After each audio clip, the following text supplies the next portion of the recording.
Ja, ik heb niet zoveel om te zeggen, want ik was er niet zo bij toen het gebeurde. En nadien toen ik weer bij was gekomen. Maar natuurlijk vond ik het een beetje lastig. Dat mijn zusje mij moest baden. Zij is ook niet alleen de enigste geweest. Hè. Mijn familie, mijn kinderen, hun moeder, die heeft mij ook geholpen. Maar ik wil allemaal bedanken voor de steun wat ze mij hebben gegeven. Het was een heel moeilijke tijd natuurlijk. Maar ik wil iedereen danken die mij heeft bijgestaan. Vandaag is de dag dat ik weer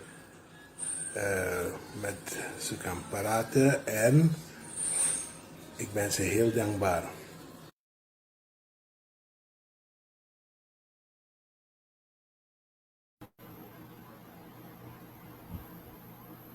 Yes. And that was Patrick.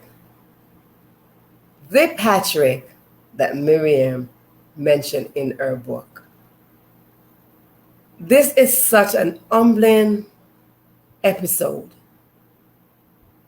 Because often we don't get that chance to hear back from the person. Very few times we hear back from the person who we care for so much. So I am going to bring Miriam back because we just learned a little word in Dutch. So a part of being a caregiver is to be a translator. I told you, like an octopus. What Patrick just said is, "Hi, I am Patrick, Miriam's brother. I don't have much to say because I can't remember it all clearly because of the stroke. What I do know is that it felt awkward that my younger sister had to shower me. I was embarrassed. My ex-wife, the mother of my children, also helped with showering me, and I want to thank everyone for the support they offered when I needed it. Today, I can talk again, and I just want to say that I appreciate you."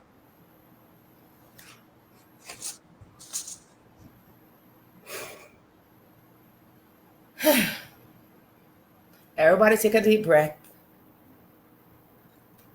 Take a deep breath, take a drink, whatever it is. Because for the first time on my show, I get to witness something like this. And this is an honor. Just the fact that you write about someone, you tell your story, because these are real stories. And to hear the person who you're writing about talk back.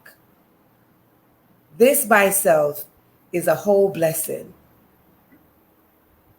This by itself is a reward to not only you, Miriam, but to all caregivers out there. The moment like this is always supposed to be humbling. Always. Let us not take anyone for granted. Anything for granted. Miriam didn't plan that life. She didn't plan to be the one to wash her brother. She was younger than him. How embarrassing is it to sit and look at your older brother nakedness? How embarrassing it is. But that's what we are here for. That's what life presented to us. And when life presents these things to us, what is it that we are going to do? It's either we're going to run or we are going to stay. Miriam stayed. Miriam stayed and did the job. She stayed and did the job. And you are supposed to be celebrated from there to here to there. From now forward, you're supposed to be celebrated and celebrated and celebrated in all areas of your life. Because your strength and your humility alone says it all. Says it all. Give me that moment of realization, Miriam, when you knew you were burnt out. That's when I received a question from the social worker. That was my wake-up call. And I had to realize that I was knocked down before I could get up. And I had to do something. I've written about this in my book as well. What I did when I discovered that I burned out. I did something. And I know that many people will say, what did she do? But it was needed. I had to do it when I realized that I burned out. I had burned out. You have to know that you're knocked down before you can get up. Yeah. Yeah. And I want to thank you. I want to thank you that you got up. I want to thank you that you raised your head. Because you see, it's when we raise our head that shows a sign of hope.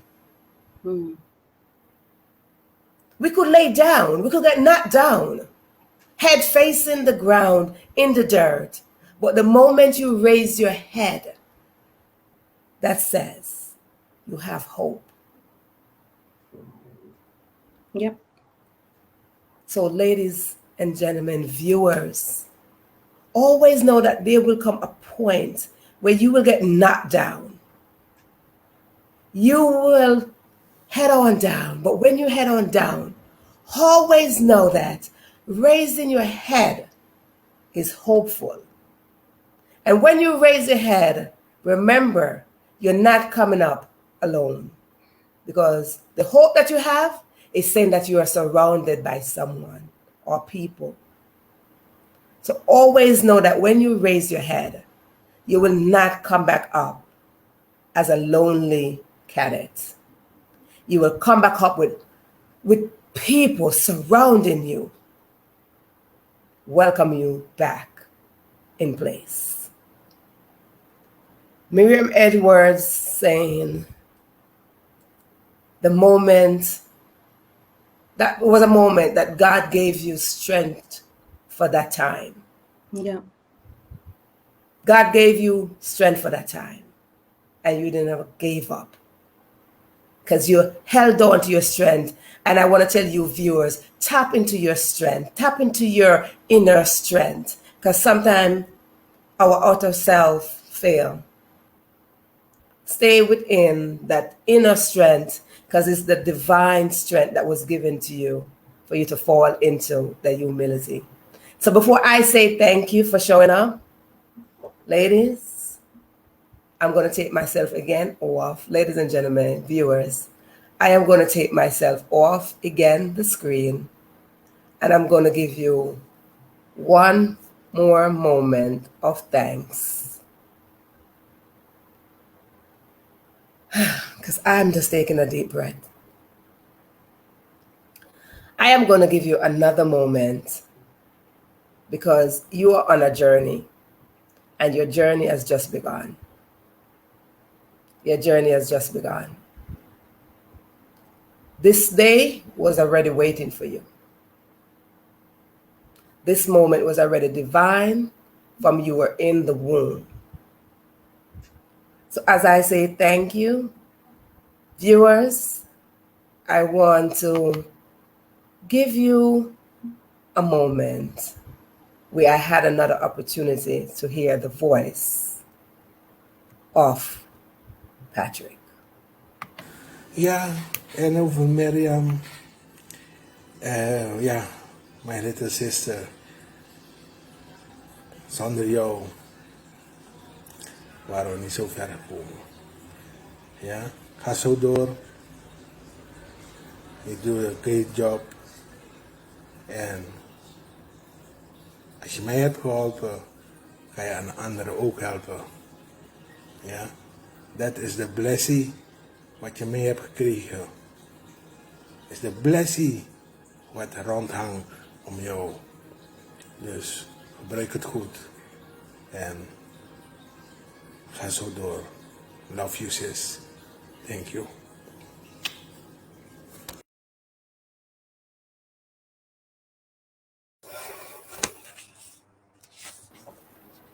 Beautiful. Beautiful what he just said. Miriam, my younger sister. Without you, we wouldn't have come this far. Keep doing what you're doing. You're doing a great job. You've helped me, and I know that you will help others. You're surrounded with blessings. Please keep doing what you're doing. Love you.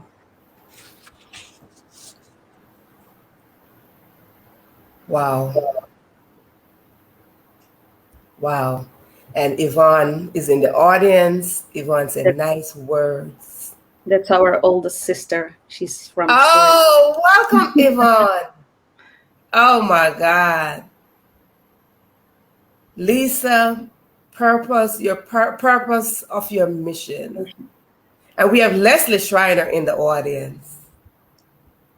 Thank you for showing up, for showing us that we can overcome. And we have Lisa again. We have Lisa again saying, yes, humility indeed. At a time when you are in the process of the various tasks burnt out happens. Oftentimes it is when the most insignificant moment happens that when you realize it. That's from Lisa Davis. And we have, I'm not sure how to pronounce her name. Amsterdam is the last name. Mirurgia. Well, excuse me, my darling. I'm not sure how to pronounce your name, so I know how to say Amsterdam. That's where I want to go to. She said, so much love for your brother. We have Miriam Edwards again. Yeah. Thank you, Miriam, for reminding us we are all more than enough for the challenges of life. So true, Miriam. Again, Miriam, thank you for what you are doing. It's so awesome to hear from your brother. And that's what I do. I like to give special treats. So that's why I brought Patrick in. That is the reason why I sneak Patrick in there so he could say thank you himself. I wanted to hear his voice saying thank you. And that's what sometimes we fail to do, is to say thank you. And thank you is so important. It takes nothing for us to say thank you. So I don't know how to say thank you enough for showing up. I don't know how to say thank you enough for not giving up. I don't know how to say thank you enough for being you. Mm-hmm. I don't know how to say thank you enough just to be present and to let God use you. I don't know how to say thank you enough. Thank you might sound minimal right now, but from my heart, I am so grateful that you did not give up on you, your brother. Oh, we mentioned the husband. And yes, let's just say we did mention the husband. And you didn't give up for the world. The world is waiting for you. And I'm ready for you. And because are we going to hear another thank you? Another Yes, thank Nell. you Are we from hearing? my hubby, Yes. Martin. Are you around? Yes. Because Martin is a part of this journey also. Everyone, as you listen, you heard you mention Martin. Martin is a part of this. Yes, it's football time, so Oh, it's football time. soccer So time. we are getting another thank you to Miriam. And there is the lovely Martin. Welcome. Hey guys. There he is. So we're getting special treat tonight, okay? We are getting special treat, and we are only popping you in to say thank you. Thank you for being the. And as a matter of fact, the reason why I call Martin in, I want to read something real fast because we're about to give our final thank you to Miriam. I want to read something really, really fast, and that's why I brought Martin on screen. I had the honor of taking care of my late wife who died of breast cancer. And now, as Miriam's husband, it is strange to realize that I am the person receiving care. Martin, that was you. That's right. So I want to thank you for sharing Miriam with us. And I want to thank you for not even to give up on yourself, for Miriam to share her care with you. Thank you for receiving the care so you can grace us with your presence. You're welcome. Lady, I told you tonight was going to be extra special. And this is what happened on the question. This is what happened. And you have an audience saying, "Hi, Martin, that's for Miriam Edwards. Thank you so much for all the lovely things that you're doing. Thank you for being there." So again, Miriam, thank you for sharing your husband and your brother with us, sharing you with us here at the question. Thank you. Thank you for having me on your show and giving me the opportunity to share my story and helping others. And that's what she will be doing. So don't forget, as we say good night to Miriam, to get her book. Her book. Don't forget. Oh, we have we have Jane. Jane Lee. Jane Lee joining in. Uncle smile for us. Janie Lee says on. There it is. You gotta smile, okay? You gotta smile. So, oh my goodness. Don't forget, everybody, please, if you don't have her book yet, please go out there and get the book and be in touch. Miriam, how can they be in touch with you? MeriamBoldewijn.com. If you want a signed copy, support at MeriamBoldewijn.com. Social media platforms. Yes, send me an email or DM me on Facebook if you want a signed copy. And otherwise, you can find it on Amazon.com. Caregiver 2.0, from burnout to powerhouse. And what is your social media platform so we could follow you? Social media, Instagram, Facebook, YouTube, all Meriam Boldewijn. Twitter, Meriam Boldewijn. I use my name everywhere. Right there. You see her name right there? That is it right there, okay? You can't miss her. She's the only Meriam Brown over there. She's everywhere. And you can't miss this beautiful face. You can't miss this beautiful face. So again, thank you, thank you, thank you, thank you. Thank you, Verona. You're welcome. So, ladies and gentlemen, you will have a moment to get your drink as we say goodnight to Miriam, because we do have one more guest coming up. And just as I say every week, I don't pick accordingly. I let divine order put us together. So as we get ready for our second guest, I want to say, Queen, Your crown is in place. And if you shift, don't forget that you have Queen Sisters over here holding you up. Thank you so much. Mwah!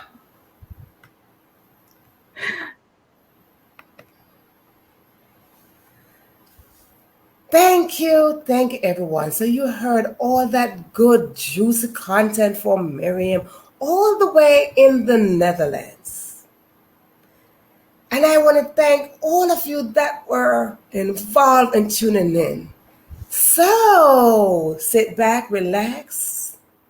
Don't go to your bed yet because we're having a guest coming to us. Well, she's from the US, so we are not sleeping yet.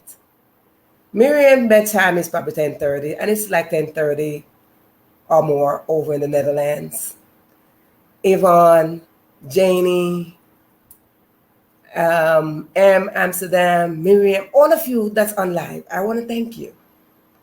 But we do have another guest coming, and she's just going to put, we call the icing on the cake. Yes, juicy, juicy, juicy. So take a deep breath as we welcome our next guest.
Ashley, darling, welcome to the question.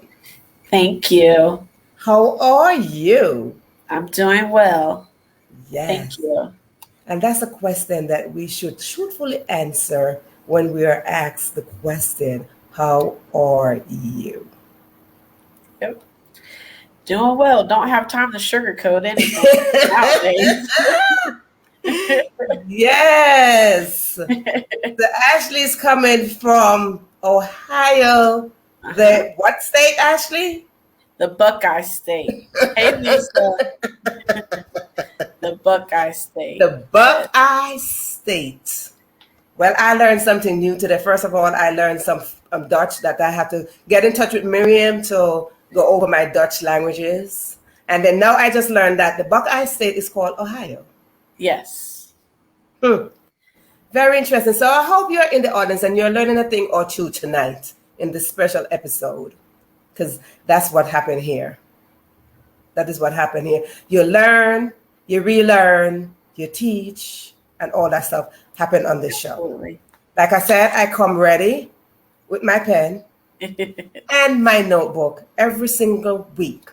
If I don't have my notebook, I do have myself a little piece of paper somewhere next to me.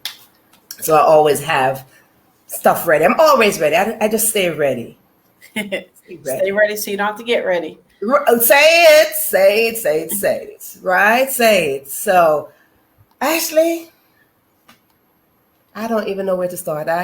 Listen, I should have had me a drink. I don't even know why I don't have a drink because I don't even know. So you heard we had Miriam ahead of you, and before we go no further, I want to say this is a twin team, top team, top. Like tag team, like it's a tag team, like Ashley, Miriam, Ashley. So I'm just gonna call them the tag team sisters. Okay. I'm just gonna rename them right now, the tag team sisters. Okay, that's what we are gonna do tonight. So Ashley, first of all, congratulations on your book. Thank you. And of course, you are a caregiver, and we define caregiver in Miriam's voice. Now, can you give us your definition of that word? Yeah. You are the giver of everything. You give all of yourself because you have to be all of the things. And when in the midst of giving all of the things, you forget yourself. So you literally are giving, but not taking the time for yourself as a caregiver. Listen, people, we got to take time for ourselves. Yeah. No matter how many care we are given, no matter who is in the path, sister, brother, husband, wife, children, cat, dog, you got to stop. You got to have those moments of stillness to say, me time, my moment.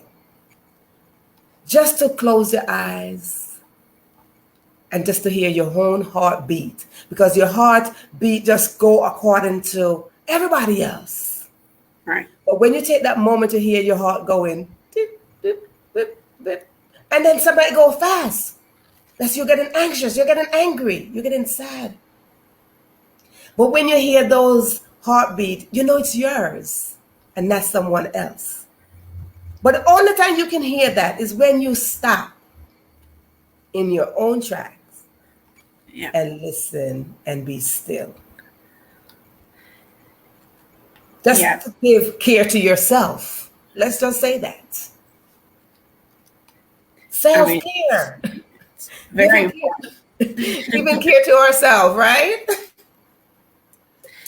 Very important, because as I have figured out, if you don't care for yourself, you're going to end up not being able to care for the person that you're supposed to be caring for. You have to take care of your body so that you can take care of someone else's body. And we go according to energy and vibration, because if I'm so sad, the next person beside me is going to pick up that I'm sad. If I'm angry, the next person is going to pick up that I'm angry. If I'm just not happy, the next person is going to pick that up. And listen to me, ladies and gentlemen, dear viewers, that's self-care. Exactly. It is self-care. Let us not confuse self-care to say only because we go to the spa to get our nails done and our hair done and our face done and get a massage. No, that is all good. But that's not only the definition of self-care. Right. Self-care is when you stop and do something else beside all that going. Exactly. Stop. Change the pace of what you are doing. That is self-care. That is caring for yourself. You can't repeat the same thing like a little, what is it? A little mouse or hamster wheel. Hamster. Thank you, Ashley. You see, that's what we do, sister. That's what we do, sister. We try to help. We help each other out, sister. That's what we do. The little hamster thing, because I'm trying to figure out a little thing. Yeah. I liken it to be like a car tire, like a wheel that's really, really fast, but you're not going anywhere. So you're trying to do all of the things. Yes. But it's really not propelling you anywhere. It's not taking you anywhere. It's leaving you stuck. There you go. There you go. It's like you're stuck in mud. Exactly. You know, if you know what it is to get your car stuck in mud or in the snow. Zzz, and you ain't moving. You're not moving one bit. And who is that helping?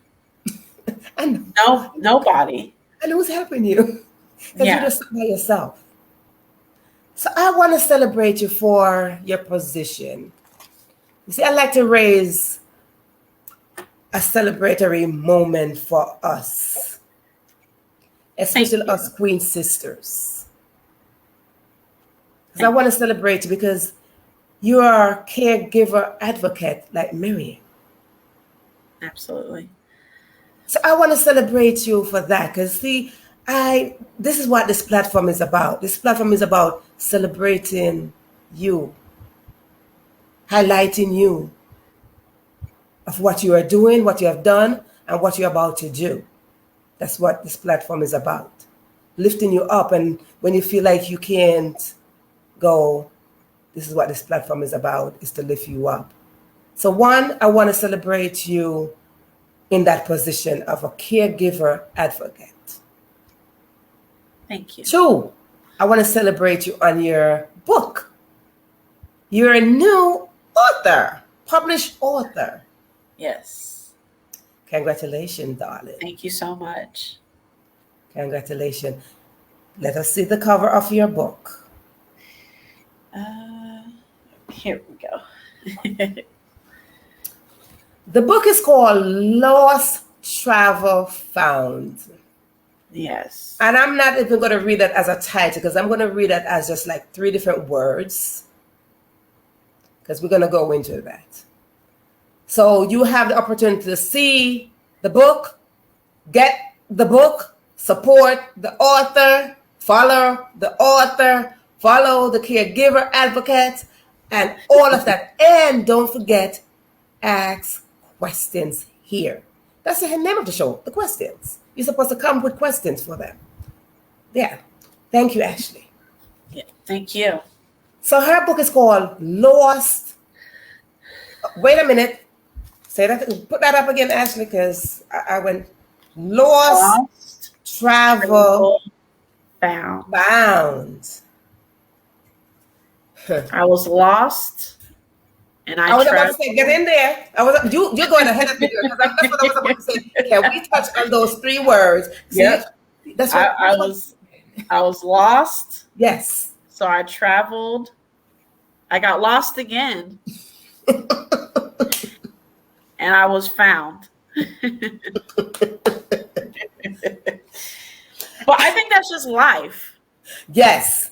I think that's life. And you lose your way at times, but as long as you know your mission, as long as you know your purpose, you can find a new pathway or go back to the correct pathway. And, you know, something my father always told me is, Ashley, find your purpose in life. Once you find that, everything else will start to click and fall in place.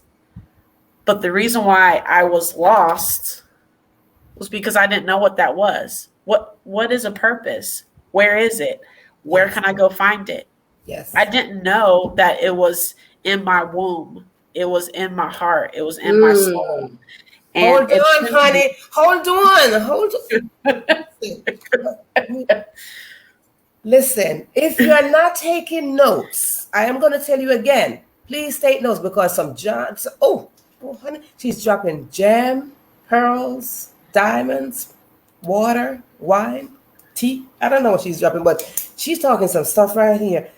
It's in your belly or in your heart. Your purpose, people, your purpose. That where your purpose lies is in your belly or in your heart. Yes. Yes. See, I have to write notes, honey. I have to write notes.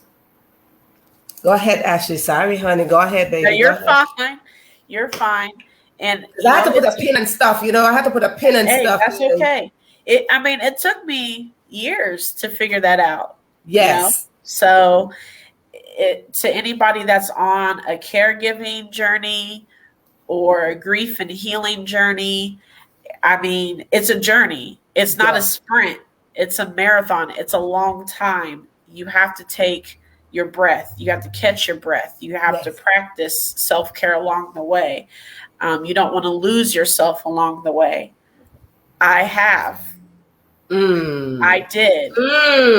I don't want to do that ever again. So that's why I wrote a book to help other caregivers or other people going through a grief journey read my story so they can say, she told me not to do this because it leads to burnout, because it can lead to negative thoughts. It can lead to physical ailments. Let me not go that way. She told me not to go that way. I'll go this way. So caregiving is hard. It really is. I'm not going to sit here and sugarcoat it. You know, Meriam, you heard from Meriam what she had to endure. It is really hard. But the love that you have as a family caregiver for that person that you're caring for can pull you through. But it's not easy. No. And if you're in the audience and you can relate that you just give yourself so much and give yourself so much, yes, let us know that. Just talk truthfully, because this is a space for you. Talk truthfully that you have given yourself so much that you're burned out, that you crash. And even when you crash, you're still giving yourself. Exactly. You crash. So you have this plate, and you are putting your main, your sides, your dessert, and you forgot to put you on that plate. And then when you try to put you on the plate, everything falls off and crumbles. And now you have to try to pick it up, find it and pick it up and try to restore it to a normal. But the thing is that we have to learn is, as caregivers, there's no kind of normal. We have to come up with a new normal, and whatever that may look like for us. I done told her she's dropping some gem and dimes, and she's just dropping some juicy stuff right here. I done told you, I'm just going to sit back. I'm just going to sit back like, girl, go ahead. No normal. Miriam, girl, I'm just going to sit back like, girl, just keep on. Like, what? He's dropping some stuff here. If you are not paying attention, it's going to fly right over your head. Yes, you have to create a new norm. You have to change the name of the game. Yeah, that's it. You can't just go with the same thing, because you see what happened. We care for loved ones and this and that, and we do all these stuff from generations and generations and generation, but they did it in a way. Now this is a new time. Let us find new ways. And you know what's the problem? The problem is we don't ask for help. Yeah, that's it. But as Meriam and I have learned over time, we're going to ask for that help from now on. You're going to ask for help. Someone offers the help. Yep, I'll take it. Be upfront, because again, that's a part of self-care. Exactly. Because when you are burnt out, you crash. But when you said, I need help, can you please help me? Ask for help. And Miriam says it, asking for help was a big thing, big no. How dare you ask for help? How dare you say, Miriam, can you please help me? Ashley, can you please Ashley, I need to. How dare you do that? That's a sign of weakness.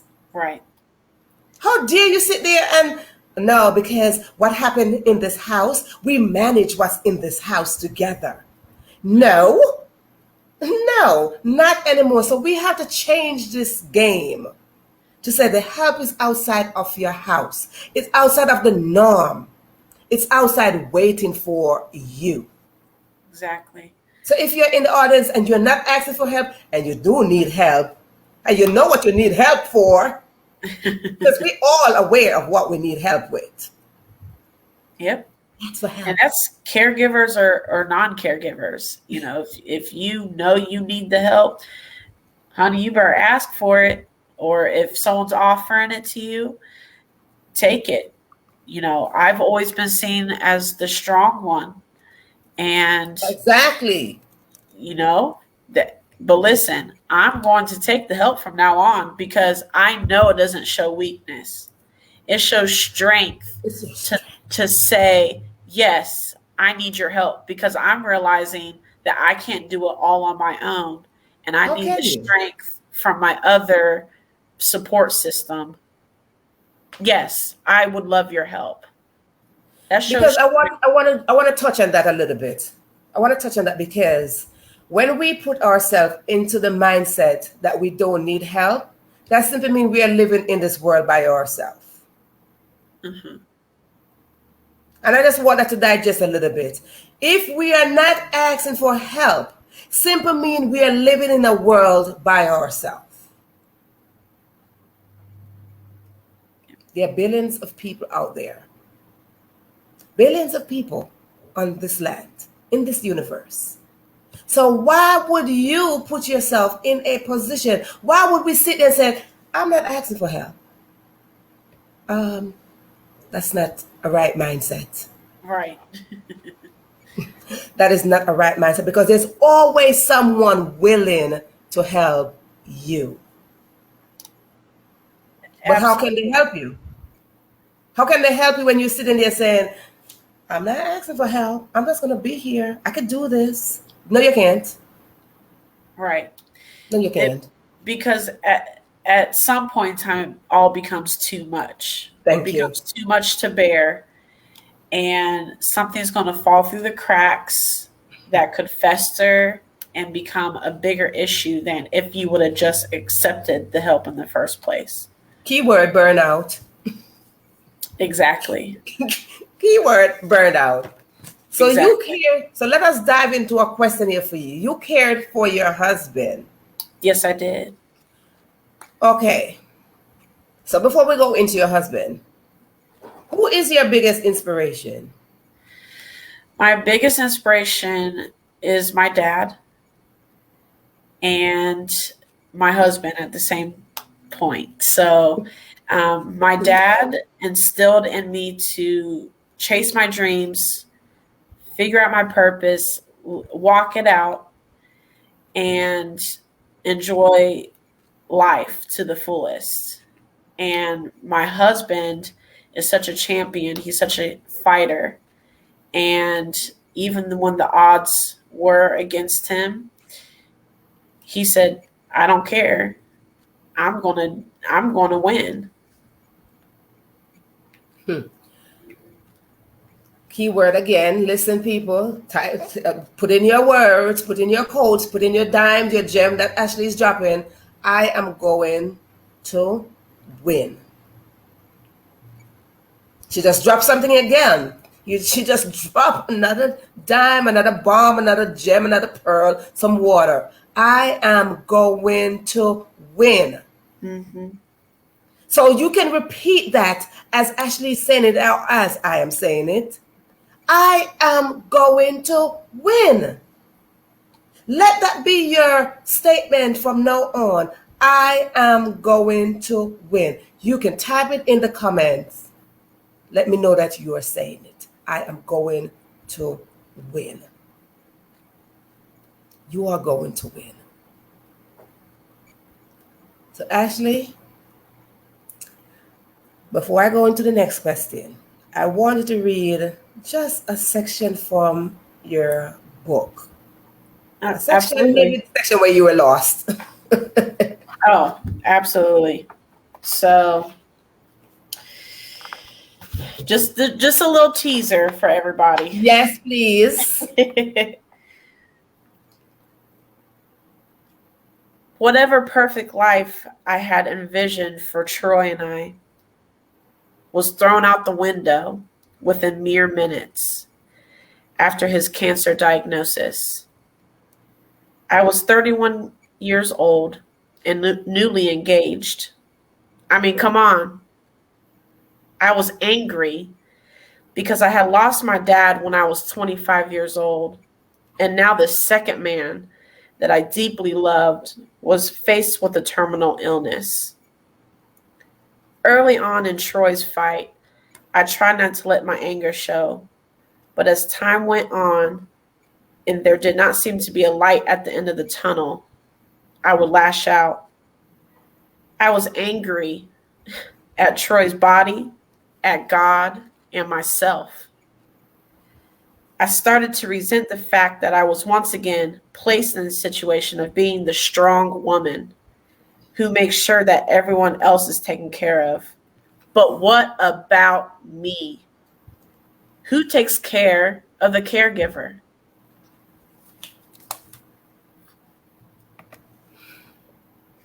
Actually, I was trying to write, honey. I was trying to write while you were reading. Question everyone, what about me? Exactly, Miriam, you went ahead of me. What about me? That is the question. What about me? When moments hit you, ask yourself that question. What about me when I'm looking at God and I'm angry with God? When situation is facing me left, right, bouncing me like I'm just a ball. What about me? Yeah. What about me when somebody's taking me for granted? What about me when I can't even smile? What about me when I'm crying at night when nobody sees my tears? What about me when I'm trying to write my books when I don't even have the inspiration? What about me? Ask yourself that question when life is just looking at you. What about me? What about me? God, what about me when you're taking my dad? What about me when you're diagnosing, when you're looking at my husband or my fiance or my children, my siblings are diagnosed? What about me? Ask that question because somewhere in those questions, God will answer you. Because those are the moments when you ask questions, those are the moments where you are lost. The first words on your book title. Yep. You ask question when you're lost. And that is the first word on the title of your book. It is Lost. important. Yep. It is important that you ask question because you are lost. You are lost. Until you are found, then you won't ask the question, but you have to ask question. And one of the questions we are talking about is, what about me? Lisa says, anger is so much part of the process. How do you keep pushing forward? That's for you, Ashley.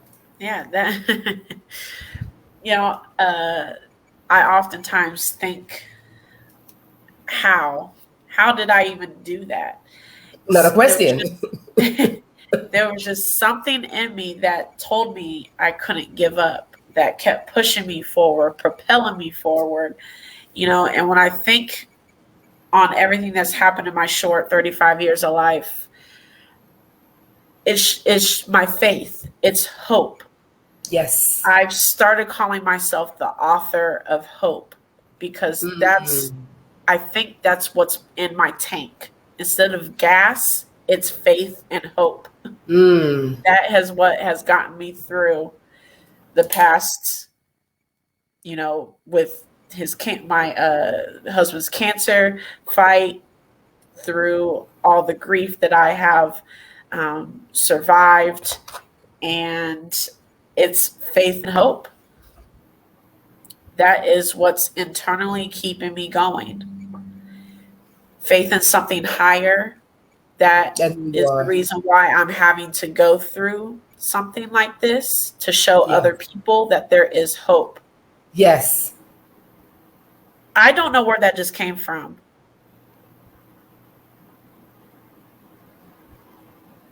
Whoa. Wow. I have no Because idea where that's that what's came in your belly. from. That's what's in your belly. That is Something exactly of a higher because you have to go being, to a higher higher, being. yeah, purpose Yes. has brought me to this place to help others that might be going through the same thing, And that's why we're here, Ashley. to give other people hope. Ooh. Woo, that just dropped in my Yes, and that's why spirit. we're here. And that's why we're here. And that's why this episode was created for you. That's why this episode was created.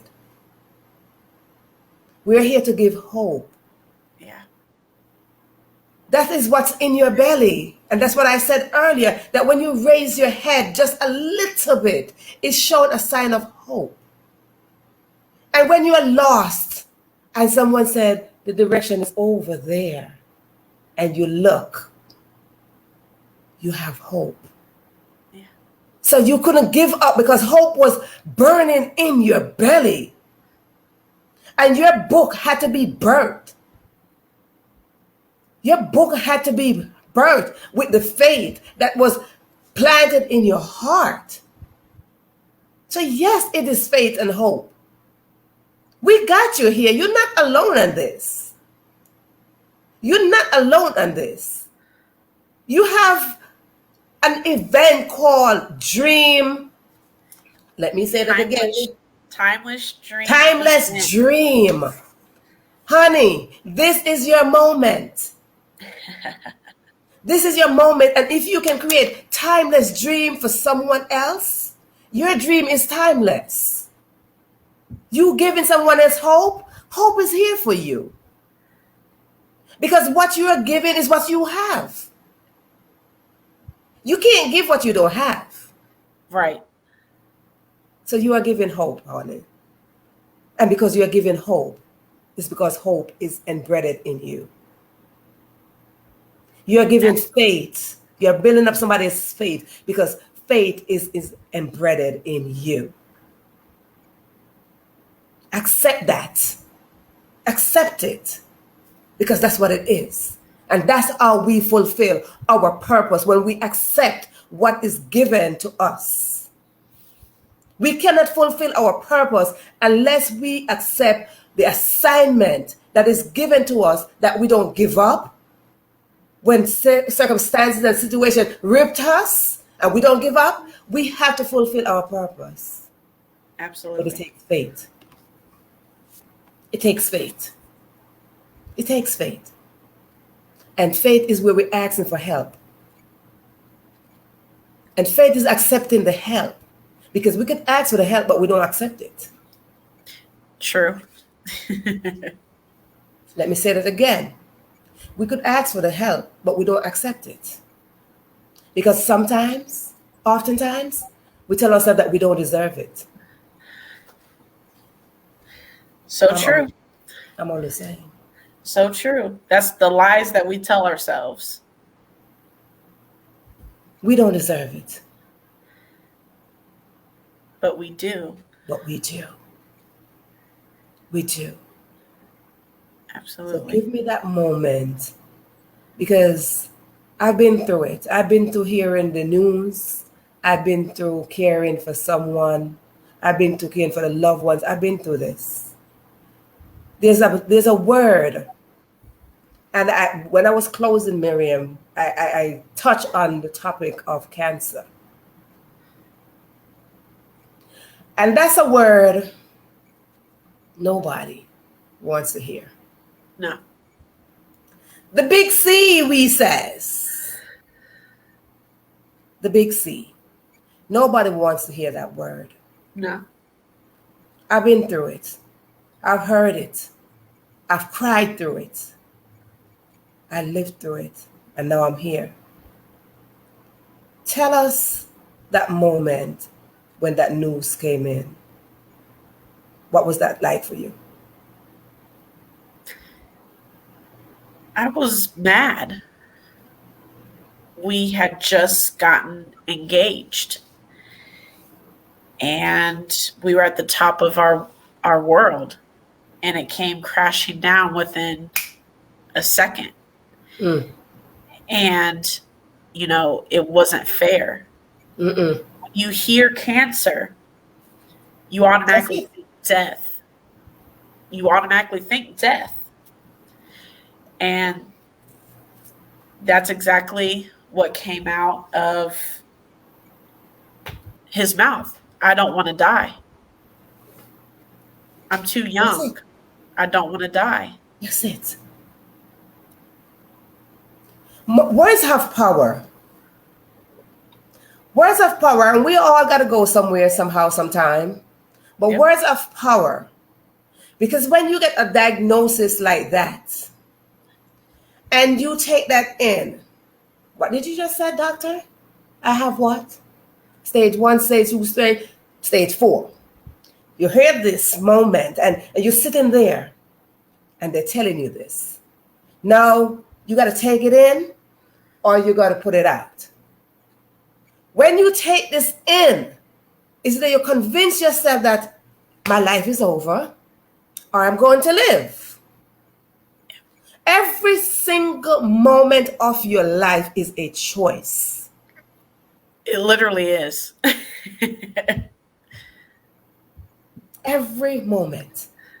From the time you get a diagnosis, the time of death, the time of birth, every single moment of your life is a choice.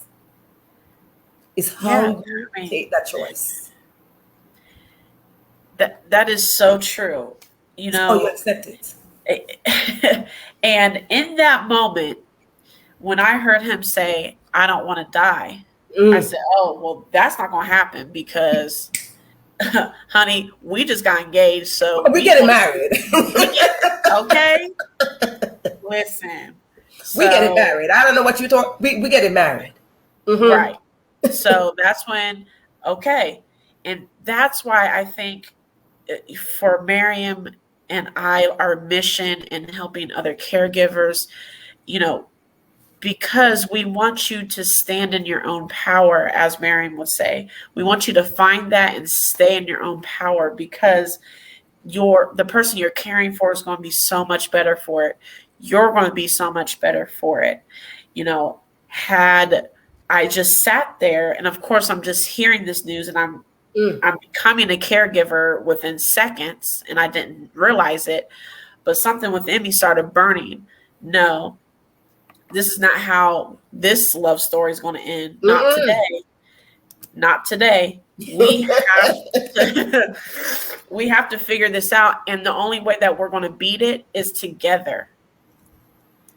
So, more than one is strong. We can do this together. Say it again, sis. Say it more again. than one is strong, and we can do this together. And that's what we're here for. Yep. To let you know that you are not alone. And absolutely, together simply means, I'm going to say this again, I might sound broken, but I'm still going to say it. Together means you're asking for help and you're accepting help. More than one is strong. More than one is strong. Yes. So together, we are stronger than we are apart, or we by ourselves.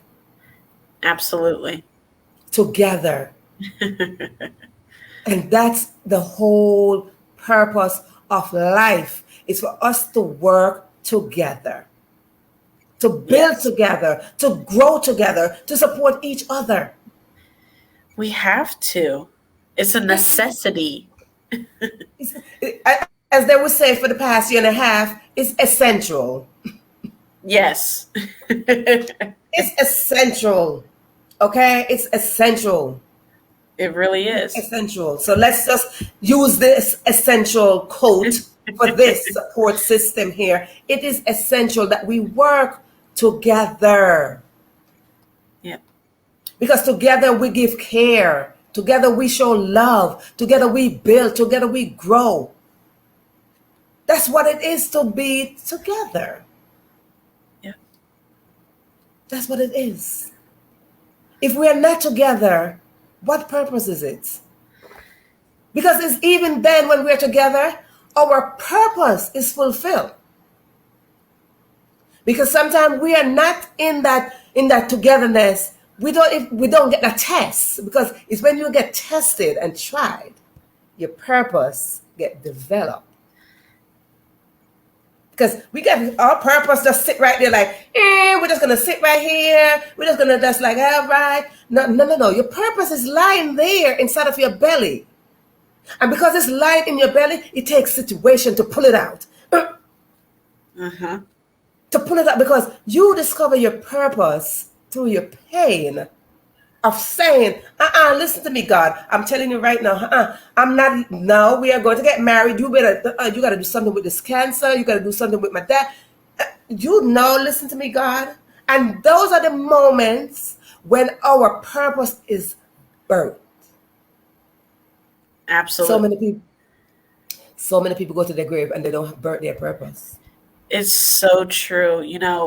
My subtitle of my book is turning pain into purpose, because through me being lost, traveling, and found, and now you're found, I turned that pain into purpose to help others like me, or that may become like me, and they can pick this book up and know that they are not alone. You're not alone. You see, I'm going to go back to your title real quick, because you were lost in all that pain. You were lost in all of that. But in life, you had to travel to find your purpose. Yes. I'm one of those people that like to break things up like that. And that's it. You have to travel in life, travel out of the pain and the circumstance and the situation and the flaws and the failures to find your purpose. Ashley, I celebrate your strength. Thank you. And if you cry, we cry with you. Meriam knows I'm a crier. If you cry, we're going to cry with you, honey. So that's what it is. I don't have my tissue next to me, but if you cry, we're going to cry with you. That's all I'm going to tell you. If you cry, we're going to cry with you. If you laugh, we're going to laugh with you. If you smile, we're going to smile with you, because that's what we're here for. That is what we're here for, to stand with you. That's what we're here for. So we send love. I send love to you. Thank you. I send love, celebrating your strength, celebrating your book, celebrating your mission, celebrating your purpose. Yes. I speak peace to you and comfort to your heart and to your home and to the husband that did not give up. I like when people don't give up, because when you don't give up, I get to speak with you. Yes. So when I get to speak to you, I said, listen, thank you. Yes. Thank you for not giving up. And I would like to say to the husband, thank you for not giving up on Ashley. Thank you for not giving up. And Lisa says it's okay to cry, Ashley. Of course, because we're going to cry with you. Is the husband available? Yes, I think he's coming. Yes, because we want to celebrate him just the same way. They want to celebrate you and your champion. Yes.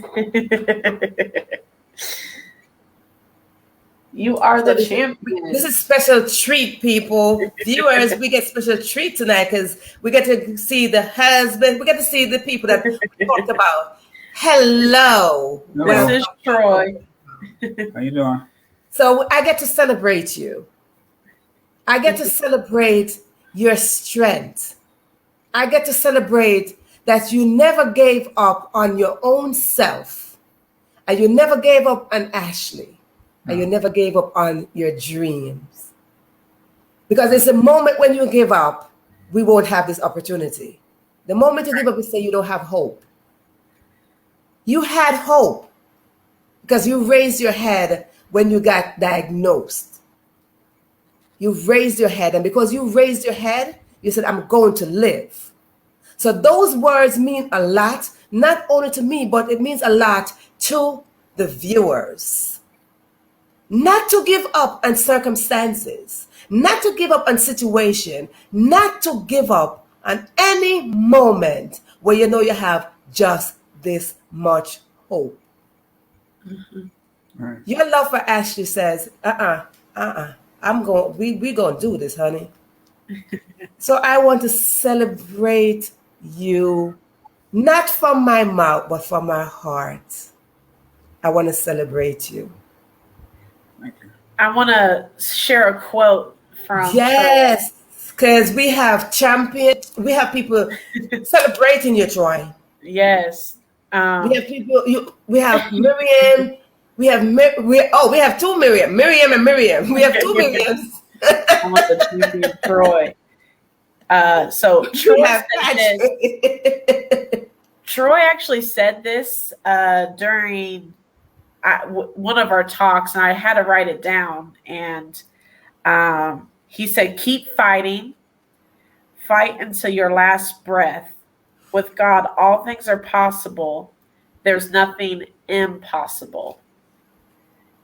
And I'm just going to let that sit right there because, this man, and he will tell you, without God and his spirit, he has a fighting spirit anyways. He wouldn't have made it through. But he also, tells me that I'm doing a good job. Even when I've doubted myself as a caregiver, he's always given me reassurance that I'm doing a good job. So, yeah. And it goes back to our two words, faith and hope. Faith and hope. Because he believed in you. He believed the moment when he engaged to you and the doctor told him that you were going to be his wife. Right. She didn't have a choice. There you go. There you go, Troy. There you go. He said, I don't care what you told me, doctor. She's going to be my wife. That's in the story. He had a plan. He had faith. He had hope. And he believed. And guess what happened? There you are today, husband and wife. I celebrate your marriage. I celebrate your championship, your faith, and your hope. And I thank you for showing up here tonight on this episode that I create just for you. Because oftentimes, you see, we talk about people in our book, but we never get to see who they are. That's true. Yes, because we become fiction writers and all that stuff. So to see the main characters of books, this is the best episode ever. So thank you again. Thank you. And I'm going to bring Meriam back as we close down this episode of the night. Because I don't know how much thank you I can say to all of you who came here and graced this platform tonight. So peace be with you all as we bring Meriam back with us. Meriam. Hey, Troy. Hello. Where's Martin? Martin went to bed. Oh, Peace. I'm out here.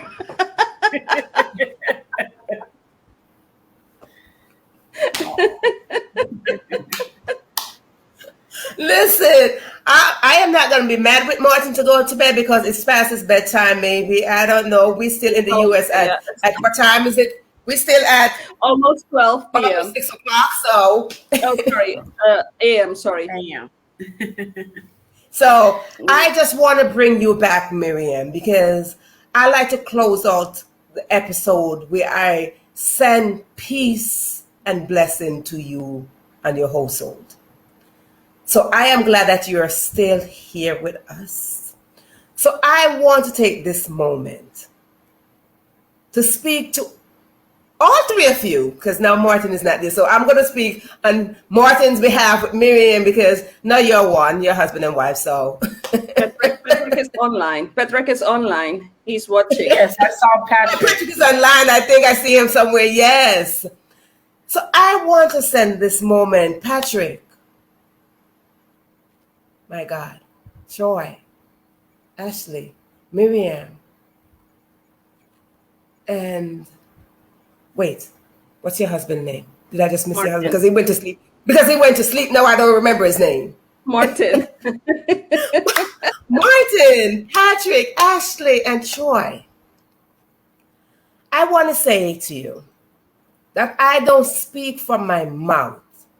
I speak directly from my heart. That when I speak, I am sending you healing. I am sending you peace. I am sending you blessing. I am sending you comfort, hope, faith. Most of all, I am sending you love. I'm sending you success.